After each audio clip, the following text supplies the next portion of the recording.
Inside Story Uganda, real source of political updates.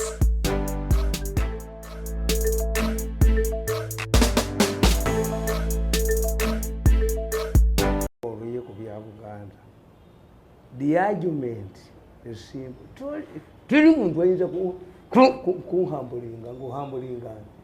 After 10 years, I'm more hardened. What do I expect from them? I thought you are more humble. Let me tell you. I told you, Nalwaisa organic trade. Yes. Never you come across you. No. Bungenemu president's office. 10 years. Never you come across you. No. We can send a Kawamba na Glenda Nako. The one who dead you get 10 years. Do you know that group with 10 years? I've seen him 7 once. But also you have proved that there was the organic trade you are talking about existed. Yes. You have been exonerated. Kakati nkugamba. Tibwe batula ne bagamba nti bagizaawo. Tetujja gizaawo ng'oyo omusajja waali. Buli kasente kange konna n'akakwata. Buli kasente kange konna n'akakwata. Nembatamu. I'm hardened. Ate bampona. Ajja ekyankwanzi mbw Apollo. Talinja kutulika. Nali ngyesibye. Pa! I'm telling you, what you get is to family and give none. But don't want to listen, I want to feel it. You know, again, they were Kalogire, my chambers, I took it like a popular, telecom. No need to look him. Bah! Come on, pity on it, pity. I just go to some one and about 12. So hold up for me. Baka, my worry was to kill me, that I'm with somebody in a block in their business, because they have revived it. Not because they even, what type of pressure I have not survived. I have recordings. Me, the future government will haunt them down. They will be haunted by their past. You see, my concern is Banziko Mana Musaru Batuko. The Mamujamu organized. Do you believe that the Chinese were operating a killer unit in Sarupatiku, a Anglicans? That happened in a church of the Anglicans? Yes. Never mut. Woman and go to Junior Bamanya, the Bagajam. Never targeting Amkazuan. Never Gulaban City. You'll not be in a recording. Be me. Programs, you could go to Jokes and Yoko. I can give a good win. Namanya. Such a chamber.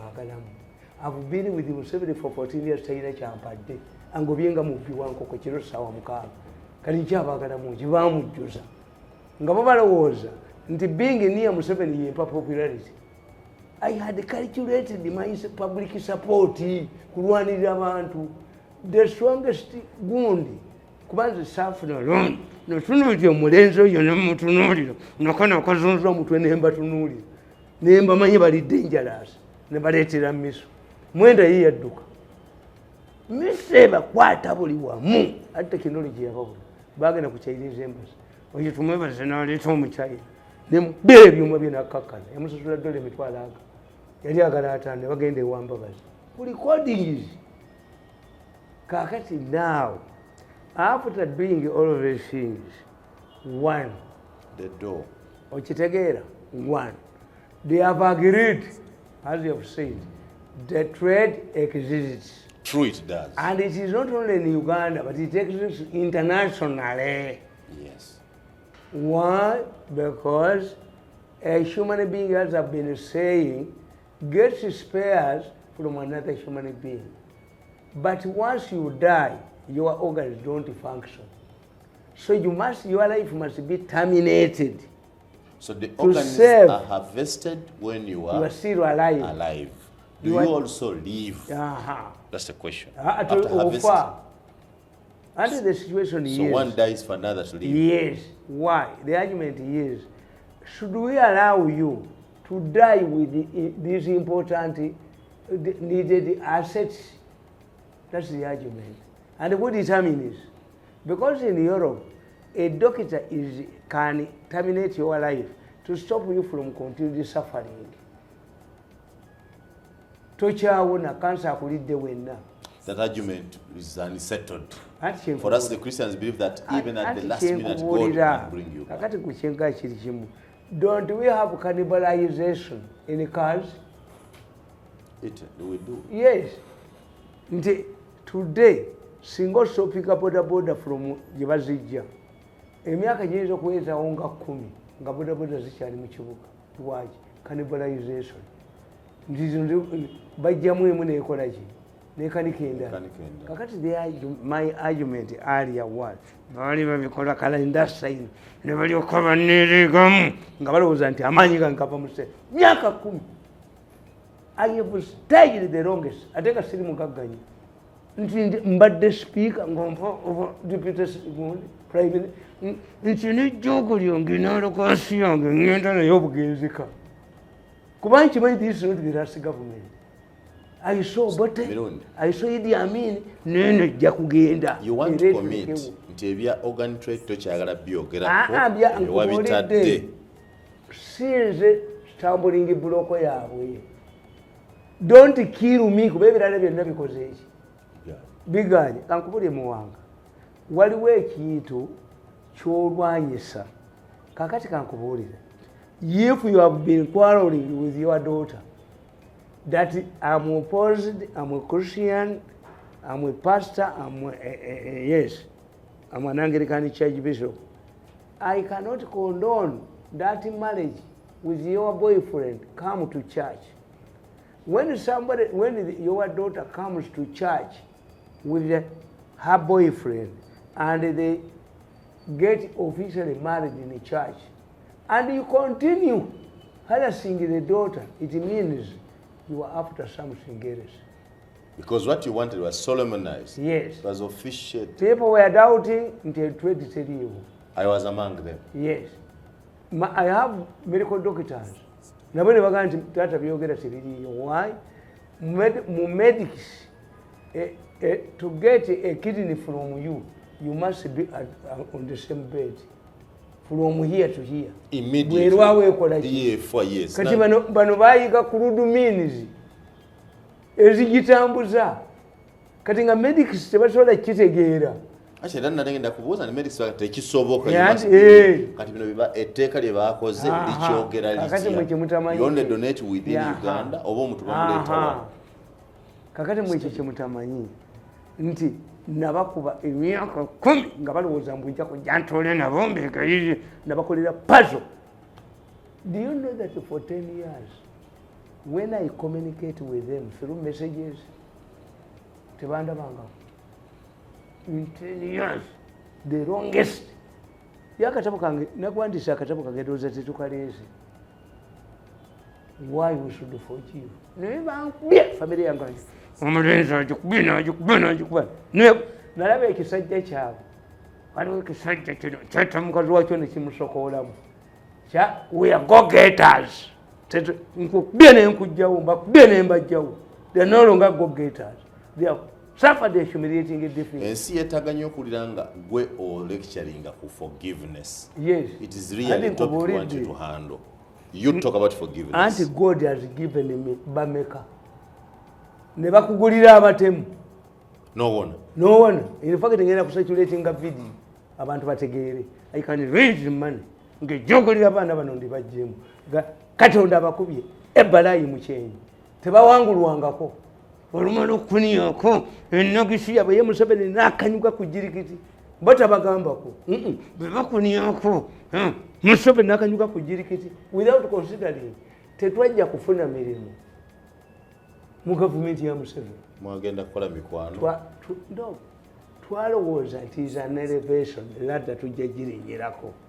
Bwe mutukozesezza emyaka 14 non-valuinga nga ndikesasiro type kangende eka kubanga nze tusobola kunnimba nabisoma muwanga nti nga gobwako kwa general manager nti as press secretary I'm the chief advisor of Museveni on media. I'm part of advisor. That's what it is actually. We are advisor. Is it a promotion or demotion? It's a demotion.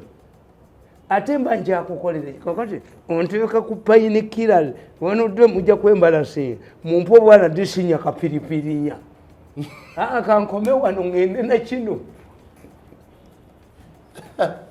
so kangende na kiri ekyemyaka 14 presidented naye bazibanjoko bo baali tamanyi karakita yange nti nze siberangaku mu gavumenti yobo teyina sente teyina bajozinga eno eyamini teyina bajozinga eno teri gavumenti eyina bajozinga eno nti mu gavumenti ono totegeera tekuli cohesiveness tekuli comradeship waliwo egitambuliramu egikoleramu sente ze owagira Museveni bakkuba yes era nze neevuma Emilia Kyambadde yagenda etamu ne muwiru yange mwekiri nti abaana bange bwe mbanga mwevumanga Emilia Kyambadde yantwala ewa Museveni kuba tulina nasigala mu DP balinguze yakuyamba kukolera appointment yeyanoonya ne muwiru yange mwekiri nga nvumirira Emilia Kyambadde ye yafunamu naye abadde humiliated.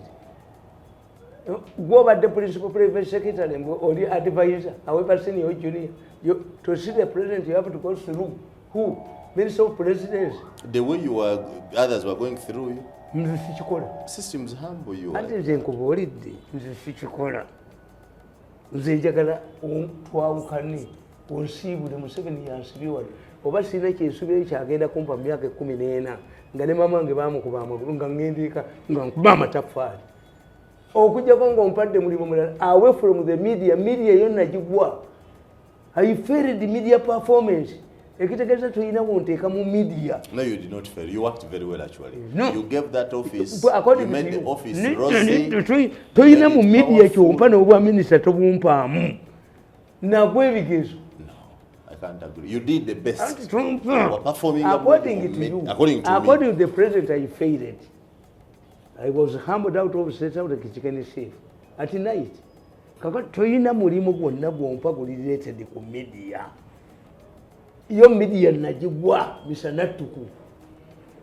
Kati okujjako nga bwe bayagala kukolera ontwala walala media yo sigikolamu. Yo najigwa. Ate wala tosobola kubanga ate kino kye wasoma kiba kikulemye. Tukanisityo ne commission. Nduyi tuli basajja bakulu. Naye kino kyo media nakigwa. Ate bali kuwaki kikyekere kye bagenda okuwa. You are degenerating. Do you have the patience to sit on any commission? You are highly intelligent. I'm high. You have the patience to work there. When you put me on a commission, you give me work. Abana bano bajozi. Bango banti ndi mulalu. Agenda mu new vision. Sali bakubene mbatira. Is the principle is. This work is the area wanu. Muche kibakola obimuwanga. Mmwe mulowooza nti things are simple. Kubanga mukulidde mu gavumenti zino ezammwe. Naye nalabako omusajja bamuyita Setenda. Setenda yali permanent secretary. Ne bamusiba okubba ssente. Abuma yanje agenda mu constituency bavuganya nani? Banyola amawulire agalaga Setenda. Setenda yabbako. You see, Kabushenga is not forgiven.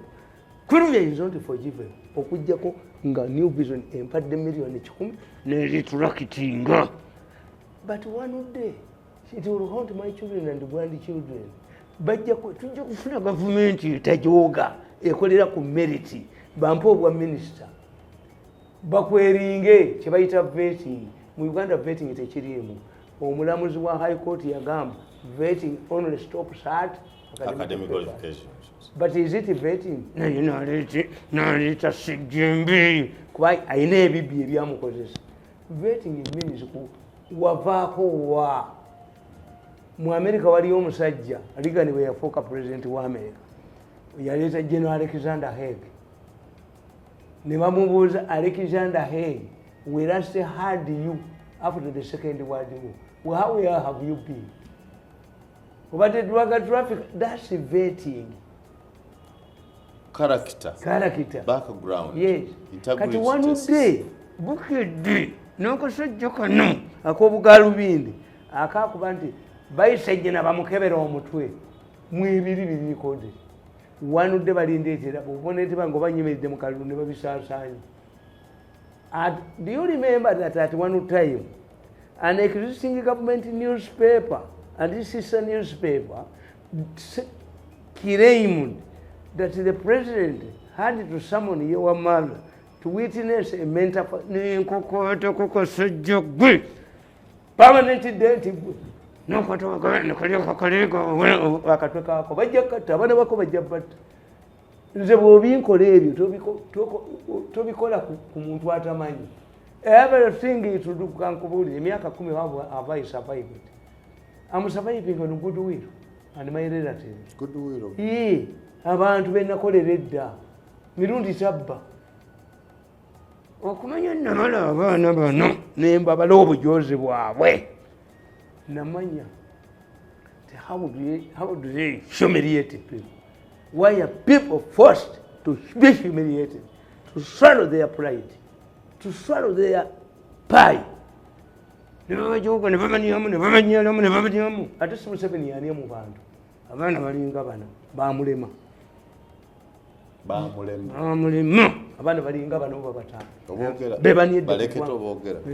abaana baleke mirundi tabasobola enzanya gye bamuzannyamu. No, I found a different Museveni who humiliated me to the bone marrow. Do you know how to write?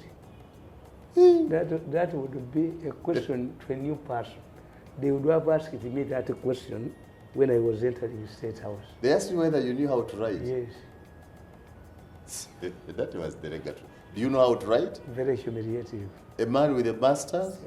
A journalist? It was very humiliating. A newspaper editor? In fact, I was going to swallow poison. But I didn't know the build-up. That's why I've been quarreling with everybody in the State House. Take me there. So Yes. Do you know how to write? That's the president's question. So how did you answer that? You told him I know you. I've been here.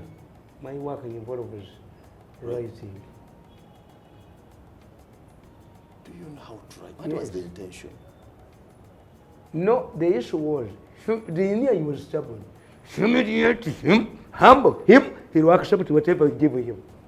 That was the strategy. Tumuteeka ku mmasi yaffe nga kitumuwayo kyatwala. I knew it.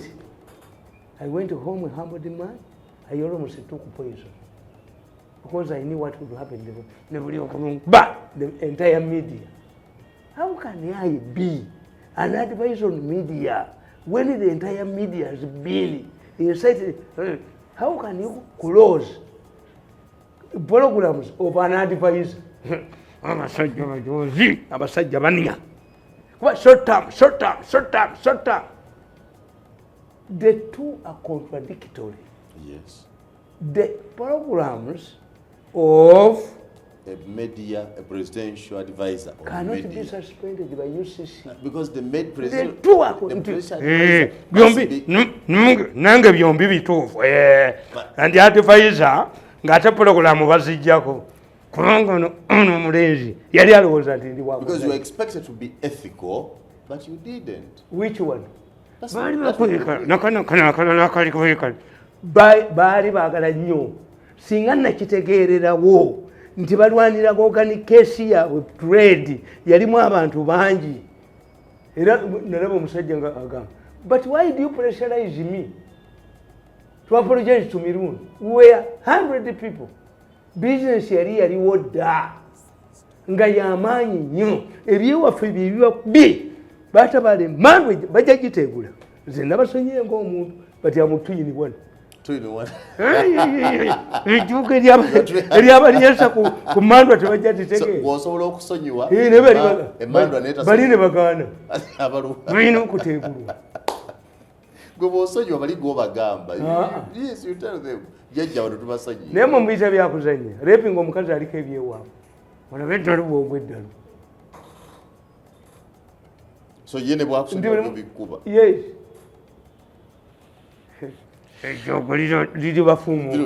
go back to the book. Why we should forgive. Yes. I want to hear you preach forgiveness. God has helped me to survive. How many people have resisted? Now it's a Guno, a Guno, until Muhoozi came and changed the who knew? By the time they chased me, they sacked me in 2014, who knew that Muhoozi would come to change the equation? You have been quarreling from 2014. Yes. I was sacked in 2014 in September.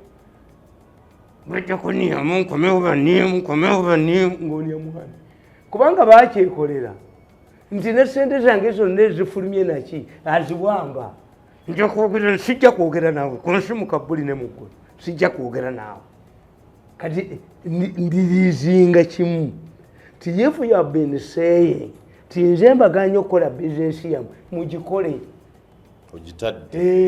kubanga tokkirizanga kubeera nga gwe kozi y'ekintu bakutta several people abalya mu kintu muno nti ani akiremeseza mukakuba esasi. If you don't understand this nti njagala ekintu yebakole ki bakikole.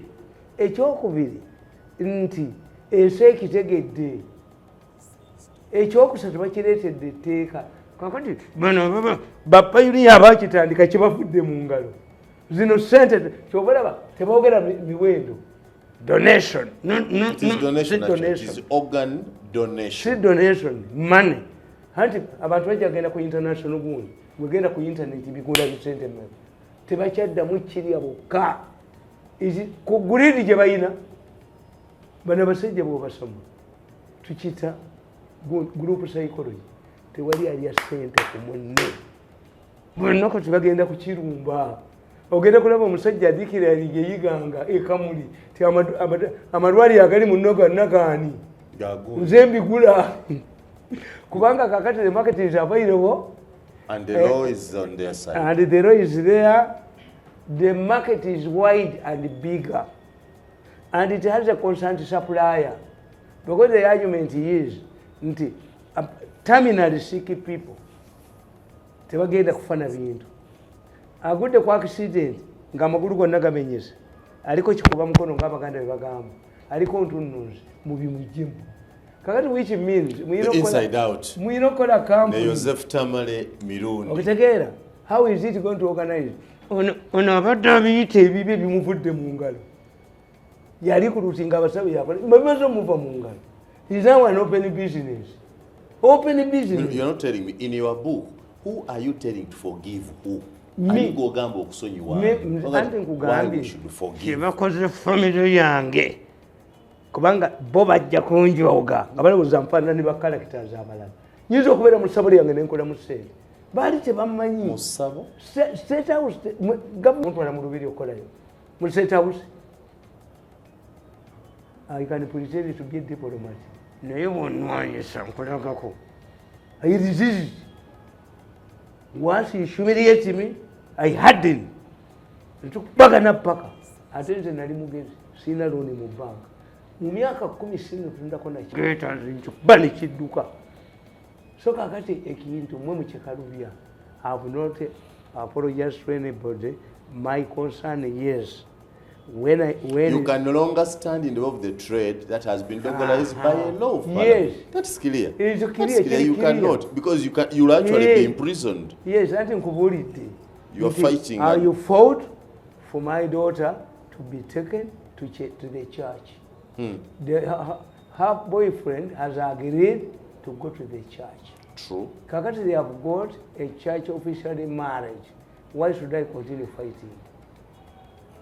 So naye kyebankoze family yange because the intention was to kill me, humiliate me, target my family members to intimidate me, bajja kusasula nze nsonyiwa naye byebajoze ebyewaffe byebajoze bwe biribakwatamu n'abaana n'abazzukulu balitegeera emandwa kyetegeeza. I thought wasose ku reportinga mu byewammwe n'olyoka ojja okusoyibwa nze ndi human being nawe bijja kukubadde because byakutumye nzamwe human being nsonyiwa anti kankubuulire mwe byekiganda tembimanyi process y'okutegula ogimanyi gwe ffe mu baganda okutegula ffe mu baganda kankubuulire kiva mu mutego omutego guyinza okutta abaana bo n'abazzukulu anti it is solved bwe kiba tulina okululuma kitegeeza osse muntu ali innocent aluluma omwana ow'ekibungu atannamera mannyo wa mutawaana nnyo ng'omusse mu kalica yaffe atannamera mannyo this is why anti aba tayogera when ye Muganda when you say mother in Buganda yes ng'omulambo bagugyemu olulimi that's a Muganda why nti omulambo bagugyemu olulimi tegwogera omuzimu tegusobola kwogera baabuse ebintu bya Buganda that's what Buganda believes process ya Baganda gwe togipankako omuteego nga gwassa okutta abantu mu famire bwe guba gunoonya mwana nga gunoonya omwana tiyavaako okufa ate yetafa naye omwana oyo abaleetedde okufa mu famire timumukwata nemumuwa munno mumuteeka mu masanganiza nemudduka mu crossroad mumuleka the inside out ne Joseph Tamale Mirundi nze mbagambye ekintu kiri kimu kitegeza tewasonyiye gwe weesonyiye wagende ekyo nkyesonyiye wakyesonyiye ekintu kyammwe mukikole muki kuba kyekivuddeko tokyo sijja kwogera nammwe I will not succumb to intimidation. I made a loss by joining Museveni's government. What am I to get? If in 14 years yangobanga mupi wanko kakati ngenda nchamusubira muki I made a loss. No, you know kukiza bantu bajoge. When you preach forgiveness now, you can't forgive and be forgiven. That's what we don't. Mirundi nkusonyiye. Nange nkusonyiye musajja munange. Now therefore chiddako ate bo bansonyiye bo business yabwe gye babadde baagala nina kyo nabakola did I commit any crime? I want somebody to tell me. My mother told me you grabbed the woman from State House. I want somebody to tell me that woman and it belongs to who? Kwasikikolangako naye ne mmange yeebuuza nti enkuba gye bakubamu nga n'amagulu gange sigaye no Museveni yali akwa kiki sente nyingi eziri muki mu bintu ebyo obitegedde mangu n'obyetegula nali sibimanyi naye walwawo nange nga that's why I've been fighting everybody abasajja nabakola ki obukyayi buno bwonna bwe bantaddeko ne bannyamu abaana bange ne babatta eki nga koni mutuula naye bemulwanyi nabo bonna mutudde nabo bakayigula. What did I do to these people? Until when recently I heard them talking. And do you know, we are recruiting doctors, but it is becoming very difficult. Doctors are running away. Bagamba, Mirundi agenda tukola ki? Kutwanika. Kutu-exposing abantu bakole ki? Me, I don't believe in this. The more these people, waliwo ayagala okitwala yekka. Monopoly yimbo akipula tajja kisobola. The inside out. Ne Joseph Tamale Mirundi. Mirundi. If you bring it out, and the people know the prices, open it, the doctors will not fear. They will do it open. Yes. The issue is obuzibu embusanze bw'oyogera ku organ donation. Bw'oyogera ku organ donation. No. Bw'ogamba it is a trade. It is a trade. Bw'ogenda e India ne bakuwa omutima gwa ssente mmeka. Waliwo ayagala okivumbagira balinga basatu temukyakisobola. The moment it was legalized, is a free market. That's if Museveni will sign on that law. I doubt he will sign. Why? Ate nga kiri reformed. Why does it? He signed.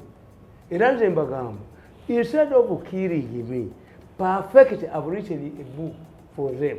Nabo bawandiise guidelines to the doctors. Waliwo ayagala okivumbagira yekka bwe buzibu. Yeah, there should be guidelines. First of all, there must be consent that donated. Send them to take a call. Donated. But you have been donating blood. How different is it? You have been donating blood all over.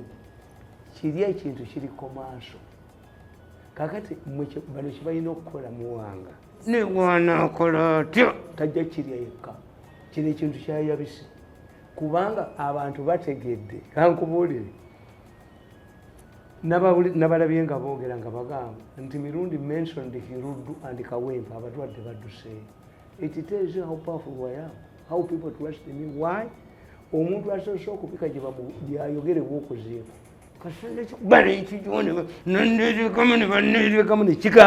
nembalemerako ng'enkuwa. Kakati abantu basinga nze. Kali Museveni allowed that to happen in Uganda. In the country he leads. Kankubuulira Amuwanga bano bakyonooma. I've told you nti it is the doctors, it cannot be driven. That one cannot be, should hide taina kantura kamuzi, should hide his head. It should be hand. What do you set back in politics is good.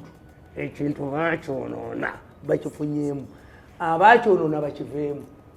Let the medical doctors advocate for this, market it as a health policy everywhere. Until the research has concluded nti spare ava muki. Spare omuntu ava muntu. Naye ng'avaamu atya. Through medical procedure.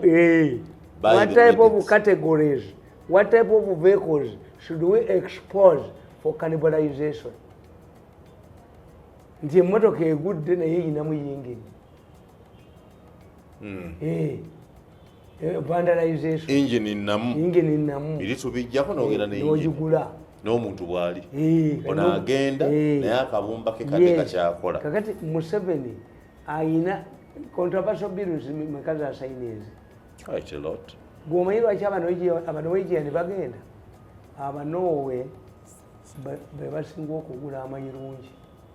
Era Kenya kakati ffe we are threatened by Norway. Kenya federal tusinga okubeera trading pattern kati Norway yakubira mayirungi. Amayirungi balina kye bagajjamu. Ago baagaweze wano baagalistize wano baagaweze. Kubanga tebamanyi tebali international. You think amayirungi is a business that would protect? Kakati kankubuulire ensinga Netherlands si Holland. Netherlands kitegeeza nti under the sea. Holland obwamalaya bwatongozebwa. Eri ekifo ky'abamalaya ne reveni gyeri munaamala ssaawa mmeka. Revenue era munamalaya. Etakisinga. Era munamalaya. You go mu office nga muno n'olondamu omukazi gw'oyagala ne bakubuuza, gentleman, how long are you going to stay with this? Who determines how long? Is it you? The energy or the... Bw'okubwa bwekakubwa ng'okoze loosi. I'm telling you.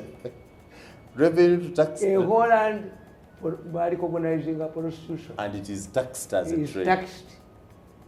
Ekyokubiri enjaga ne bagikiriza baginyu openly. Do you know what is happening? Nti amawanga agaagaana enjaga, abantu bava mu mawanga ago agaagaana enjaga ne bajja Holland ne baginywa. Era abaana bakola mu hoteri bagagga nnyo. Agula enjaga nga bw'owulira n'oga nti bampe ekiro z'embizzi bbiri n'olyako haafu. Enjaga esigala mu mahoteri free. Bo baatula wansi ne bagamba, how do we make our country unique okuleeta abalambuzi? Let me ask you, would you support mayirungi okumuleka gwanoza nti bandimulesa ne balima amayirungi n'enjaga tubireka? Ali nkubuulira baatongoza dde etteeka abalima enjaga weebali. Enjaga is medicine. Enjaga is better than tobacco. Enjaga eyina ebika bingi: cannabis, marijuana, opium, but you smoke or take it according to the doctor's instruction.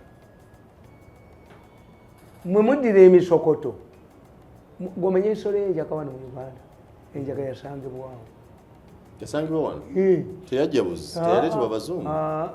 Enjaga. Era waliwo omuzimu baguyita Nakayaga. Nakayaga gunywa njaga ne bamweyana. Bamweyana nagwo omusambu ogugaba ssente. Tulaba emmotoka eziriko nti jjajja bbangu. Kunywa njaga na walagi ne kasasiro. Before the British came, era abazungu ekyabawezesa enjaga kyali kimu. As Lugard with his band was going to see Mwanga in the Rubiri. Even Mwanga was a big smoker of marijuana. Abaganda bakuyita mugwabe omunene enjaga gye bazinze mu lupapula ngo lw'amawulire abaganda bakuyita mugwabe. Mwanga yayina omugwa 1923 the Nguli Act of 1923 kuwera ki walaki ayo kyekibumba akola ki ekyoku kibawera ajaga ekyokusatu muntu ayabere muganda had a gun ne basekako gun tax to mu parliament nawa. I don't want to talk about parliament much. Never mba muwere ebintu mu parliament temutu aba history temutubuuza abamanyi background y'ebintu bino. 2 bwe mubanga mugaba emidaali temutubuuza nabaga nti emidaali gya Uganda si midaali. A medal is preceded by a citation like a PhD, honorary PhD. Why should you get a medal? Mu Mirundi bamuwa omudaali kuba ayogedde nnyo ku leediyo ndi kasiru. Omudaali kitegeeza extraordinary nti omusajja Sudiru n'abagagga abalala batali bayizi bakirumira bataasoma nnyo bakoze a successful business story. They qualify to be honored. Yeah. For the extraordinary acts. Ate singa bagezi singa baba incorporating mu university najjanga mu faculty of economics yenga ababulya sio letagobera bigezo yetagolola ajja kubabuulira business wazikola mwe mulondemu. Yes. Naye nga mu associating naki naye ekyo bano kyekibalema ndi kakati bano basajja bange mbagamba it will take me time but for me I write. I take time and write and nsekwajowenga era baali mu mawulire baali bitaddemu tebayiza biteekamu. They don't want this organ trade business to be exposed to the public. Bakola kunyaga waliwo yakola yakiwamba katajja ekiwamba yekka abantu bafunye information and I want to tell you tabwegenda kutuuka abasawo luli baali bagezi ng'abantu babulijjo bakimanyi ti omuntu waafa bamutwala bamukolako postmortem tebamukolereko research. Today they have known there is money in the business. Nti omulwadde people are going to flock hospitals, government hospitals, oba where it is operated. Omulwadde afiiridde mu ddwaliro babawaayo ne balance. Okitegedde? Instead of retaining a corpse bano bwe bagenda okubanja tiasangiddwamu naki n'ensigo asangiddwamu naki n'amawugwege osangiddwamu. Even smokers, even we people who drink beer, we can abandon smoking and beer to preserve our organs for sale for our children.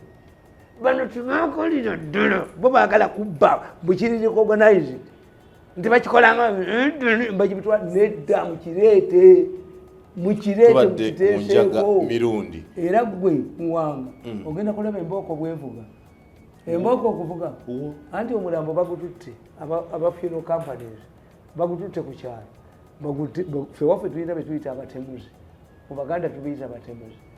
If a woman dies with pregnancy nga tetumutwala mu ddwaliro abatemuzi bwe bali abamusala omwana ne bamugjamu tetuziika bantu babiri mu kabuliyamu. Kakati abatemuzi bagenda okebera ng'ensigo nyonyono bagitutte namugutigole embooko evuge ku bafyuno sente ziriwa ani yatunze ono. Kyobala bano bagezi bakiyita donation bo bakuŋŋaanya omusimbi gwonna and this is kakati ate bagenda kunzita lwaki kakati ate bagenda gamba nti ate nalabo bo babadde bakola nsirike busirise bo bazirye mu kasirise tekikyasoboka. Abantu bakitegedde kifuna bifuna ku sseero ono kitaddemu ssente ze kimusaze ewalala gye kikola kitya? What is the right way of doing it? Anti bali abazungu Mirundi mutabani abazungu wagande bakiyita donation ngenda muwe abazungu bakiyita donation era omusajja yava e Canada n'abagamba mwattane mwe mwakyolona ne muttane artificial accidents biki abantu bakitegedde ono tuyinza kiri yekka tasobola bali bamutta bategedde obugagga gye yabujja tayinza kiri yekka abantu baagala ssente kati. Is organ trade something that we can do well in Uganda? Yes, in fact organ trade, if you start a company, because this is not for scientific research, even for scientific research oyo omukazi musendero yagula emmese emmeka. This is not for scientific research. How much money do you pay for a heart transplant in India? A lot. Kati abantu babitegedde, abantu bategedde ti emitima biki byonna birimu ssente. Kakati what you want is one. Si bantu bana bataano bana mukaaga kubimonopolize ekyo kiweddewo. Monopoly balina ogifiira. Babaganda tukugati empewo kusuuza eminyera. Kati balina okukola kampuni. Kampuni eyo obanga ya insurance obanga yaki ekole shares. A patient, the family of a patient, bafuna sente mmeka. Where is it? The hospital where the person has been operated. Where is it? And the company yaabwe. Naye ekyo zirya ekyo tebajja kikola. Ekyo zirya bokka ekyo tebajja kikola. Abantu bategedde mulimu ssente. If the argument is legalizing, basigale era nga bebalya ssente bokka bebalya.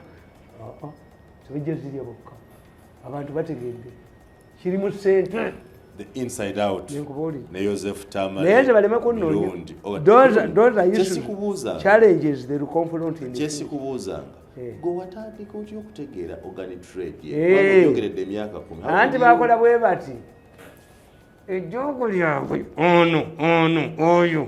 oyo mubi nnyo yaleeta obusiru okwagala okunzita agula basaagizi banzite wakitegeera otya miso nga kukubire omulabe bwadduko amawoteri ge bagooke 10 years ago you had miso miso yaliwo kati bakubira mukazi wange essimu akala baali bakayita nabokeera akayindi kazzewa kamulani waliwo ekisajja ekikulu nyinza kyokuba nekyabya nyinza okuba ekisajja ekyo kyasokola ne mukazi waakyo kati bakubira mukazi wange essimu bamuyoole baintimidating bamatu singa oyo omwana tayina yadde omwana ewaka oyo omwana singa taliwo ne mukazi we n'abaana be bonna nga ne wakati wali nkoko etakula n'ali mulaze bakikolangako kati oyo omwana bwe bato Albert Kuku yali mu paniki anzite ng'ebyuma byamukutidde yamuyoola